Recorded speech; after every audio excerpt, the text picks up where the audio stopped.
A particle of mass m is at rest at t equal to 0, it is subjected to this force.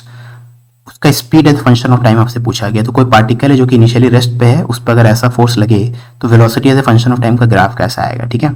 तो अब ये force देखोगे तो आप तो टाइम पे डिपेंड कर रहा है, क्योंकि यहाँ पे टी दिख रहा है ना। अब टाइम डिपेंडेंट फोर्स के लिए आपको इम्पल्स निकालना मुश्किल होगा, ठीक है। तो आप एक काम करो, सिंपल रखने के लिए आप इमेजिन करो कि अगर बी की वैल्यू 0 होती, अगर बी की वैल्यू 0 होती तो ये वाला टर्म तो 1 हो जाता, तो फोर्स कांस्टेंट हो जाता, ठीक है ना।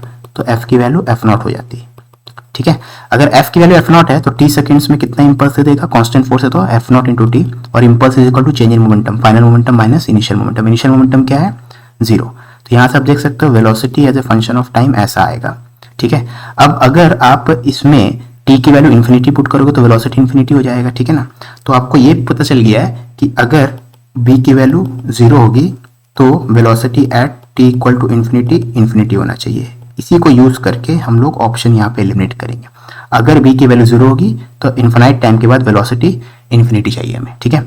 अब ऑप्शंस देखते हैं। इस ग्राफ में t के वैल्यू जब इन्फिनिटी होगा, देख लो t के वैल्यू इन्फिनिटी मतलब बहुत दूर जाना है आपको, तो ग्राफ कैसा दिख रहा है, 0 की तरफ आ रहा है, तो यहाँ पे तो 0 आ जा रहा है, ठीक है ना।